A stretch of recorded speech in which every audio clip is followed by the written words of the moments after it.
Assalamualaikum warahmatullahi wabarakatuh. Ya, kita awali dengan bacaan Bismillahirrahmanirrahim. Perkenalkan, nama saya Ahmad Sofiullah dari Prodi Hukum Keluarga, Fakultas Agama Islam, Universitas Hasyim Asy'ari, Tebuireng, Jombang.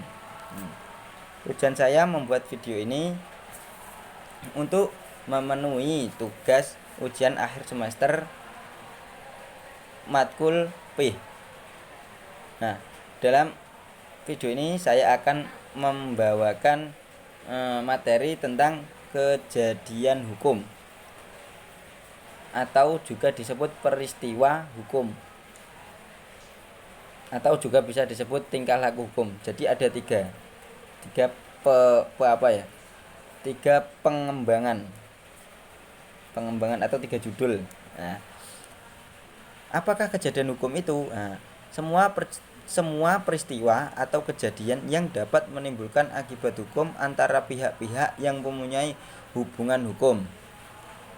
Nah, atau juga bisa disebut kejadian biasa sehari-hari yang berdampak hukum.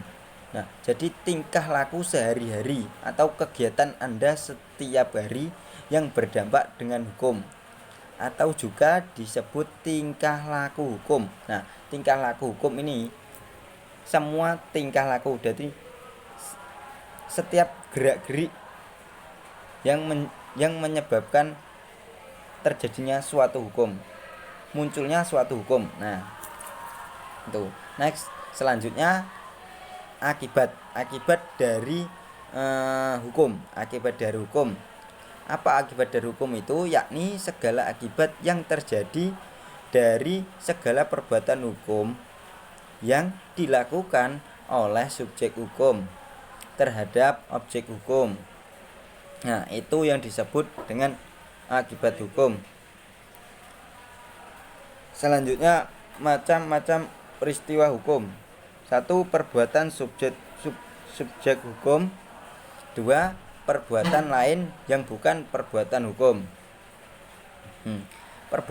Nanti perbuatan itu akan juga bisa menjadi dibagi menjadi dua. Apa saja? Nah, yang setelah ini saya sebutkan. Pahami dulu ya, ini perbuatan subjek hukum, perbuatan lain yang bukan perbuatan hukum. Nah, perbuatan juga dibagi menjadi dua, yaitu dua segi lah. Yang pertama, zakwarneming atau zakwarneming, atau apa yang dimaksud zakwarneming, yaitu perbuatan mengurus kepentingan orang lain tanpa diminta untuk mengurus.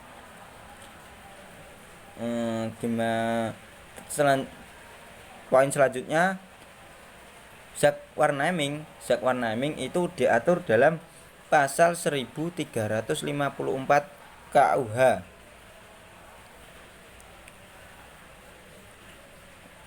Zakwarneming itu diatur dalam pasal 1354 KUH Perdata. Bukan perbuatan hukum, namun akibat dari perbuatan tersebut diatur oleh hukum. Nah, yang kedua yakni onrexmatic death. Nah, apakah itu? Perbuatan yang bertentangan oleh hukum, melanggar hak orang lain, hak anak dalam pemeliharaan orang tua, hal yang menghormati kematian dan lain-lain. Itu disebutkan dalam pasal 289 KUHS. Nah, selanjutnya, bertentangan dengan kewajiban hukum dari yang melakukan perbuatan hukum atau bertentangan dengan kesusilaan asas. Nah, mungkin itu dari bab kejadian hukum. Nah, selanjutnya yakni tentang bab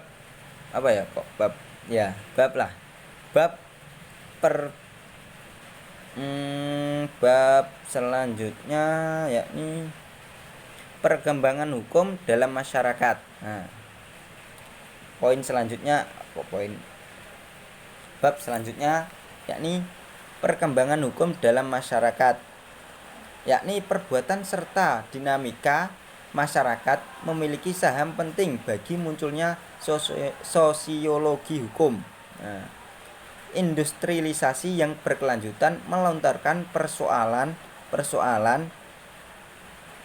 sosiologis sendiri, yakni seperti apa? Urbanisasi, gerakan demokrasi. Nah, urbanisasi itu perpindahan dari kota ke desa, itu dinamakan urbanisasi. Nah, kalau transmigrasi dari desa ke kota, itu dinamakan transmigrasi kalau nggak salah. Nah, gerakan demokrasi sehingga mendominasi tradisi pemikiran hukum analitis positivitis. Nah, adapun paradigma hukum dalam masyarakat. Paradigma hukum dalam masyarakat adalah pengaruh timbal balik antara hukum dengan dengan gejala-gejala sosial. Nah, itu ada apa saja? Itu bisa mengakibatkan apa saja? Itu bisa mengakibatkan kelompok-kelompok sosial, lembaga-lembaga sosial, stratifikasi atau pelapis masyarakat, kekurangan dan wewenang, interaksi sosial, perbuatan sosial, dan masalah sosial. Nah, kelompok-kelompok sosial, hukum sebagai tingkah laku sosial. Nah, di setiap lapisan dari di atas tadi, kelompok-kelompok sosial, lembaga-lembaga sosial, stratifikasi sosial atau pelapis sosial, dan selanjutnya, nah, itu mempunyai lapisan. Di setiap lapisan dan kelompok masyarakat Indonesia hidup berkelompok adalah suatu hal yang wajar. Jadi mereka hidup berkelompok, berlembaga, berkuasa dan wewenang dan selanjutnya dan lain-lain itu sudah wajar dalam negeri kita, dalam Indonesia. Itu sudah wajar. Itu merupakan ciri khas. Nah, itu sebuah ciri khas. Itu sebuah ciri khas dan adat. Nah, adat kebudayaan baik dilihat dari sosiologi, geografis maupun ekonomi. Mereka dengan gaya hidup seperti itu, mereka nyaman-nyaman saja, malah mereka juga malah mau membuat mereka nyaman lah. Nah, intinya nyaman, mereka tercukupi juga sering bisa mengakibatkan hal sesuatu positif. Dari kelompok-kelompok tersebut lahirlah tingkah laku sosial yang menjadi salah satu sumber hukum di Indonesia. Nah, dari mereka hidup berkelompok, berlembaga, lahirlah tingkah laku sosial yang menjadi salah satu sumber hukum di Indonesia. Nah, kemudian hukum dan kewenangan individu adalah unit terkecil dalam masyarakat guna melanjutkan interaksi dengan yang lainnya. Individu, saya ulangi ya. Individu adalah unit terkecil dalam masyarakat guna melanjutkan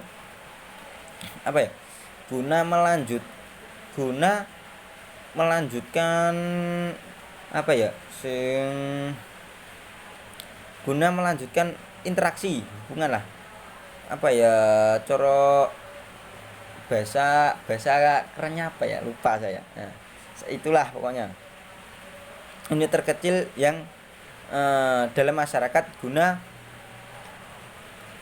melanjutkan interaksi dengan yang lainnya. Nah, partisipasi objek dari kebutuhan kegiatan tujuan mereka. Nah, poin selanjutnya yakni pelimpahan hukum dan kekuatan sosial. Nah, ini dia hukum dan kekuatan kekuatan apa ya, kekuatan sosial, kekuatan uang. Kekuatan sosial ada dibagi menjadi 4 kalau nggak salah ya. Yang pertama kekuatan uang, kekuatan politik, kekuatan massa, dan kekuatan apa yang satunya, teknologi kalau nggak salah. Oh iya, teknologi baru. Nah, itu ada 4 lapisan. Yang pertama kekuatan uang, kekuatan politik, kekuatan massa, yang terakhir adalah teknologi baru. Manfaat hukum dalam masyarakat untuk memahami bekerjanya hukum dalam masyarakat tersebut sebagai apa ya? Sebagai kontrol sosial. Nah, untuk mengontrol keadaan sosial, alat ukur untuk mengubah masyarakat. Jadi manfaat itu bisa merubah, mengubah ya, alat untuk mengubah masyarakat. Dari mereka kayak gini bisa ginilah. Nah, itulah pokoknya sebagai simbol. Nah, sebagai simbol mereka.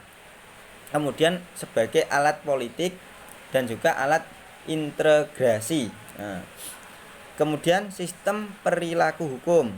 Sistem perilaku hukum ada 2, kalau nggak salah ada 2. Yang pertama rangsangan. Gimanakah maksudnya itu? Perilaku ya gini. Perilaku manusia yang terwujud karena adanya dorongan. Jadi kita melakukan sesuatu itu karena adanya dorongan dari suatu keadaan. Latihan tanya jawab dan mencontoh lah gitu. Itulah contohnya. Kemudian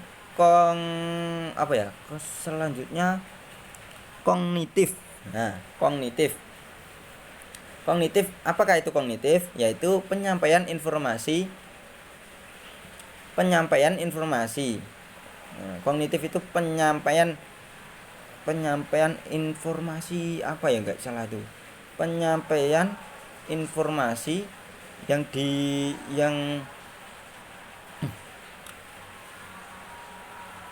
penyampaian informasi. Oh ya, penyampaian informasi yang didasari oleh dalil-dalil Al-Quran dan hadis, teori-teori dan konsep-konsep tertentu melalui dakwah, ceramah, diskusi, dan lain-lain. Banyaklah caranya. Penyampaian informasi itu didasari oleh dalil dari Al-Quran. Jadi melakukan segala sesuatu itu ada dasarnya. Jadi tidak syukur melakukan gini gitu. Nah, enggak. Semua itu ada dasarnya. Entah itu mengambil dari dalil Al-Quran ataupun hadis, teori-teori apa, teori-teori apa, siapa, dan konsep apa. Nah, pokoknya ada dasarnya. Intinya ada dasarnya. Entah itu medianya melalui dakwah bisa, ceramah bisa, diskusi, dan lain-lain. Nah, mungkin itu cukup dari saya. Apabila ada kurang, mohon dimaklumi karena saya juga masih belajar. Sekian dari saya Ahmad Sofiwah. Billahi taufik walhidayah. Wassalamualaikum warahmatullahi wabarakatuh.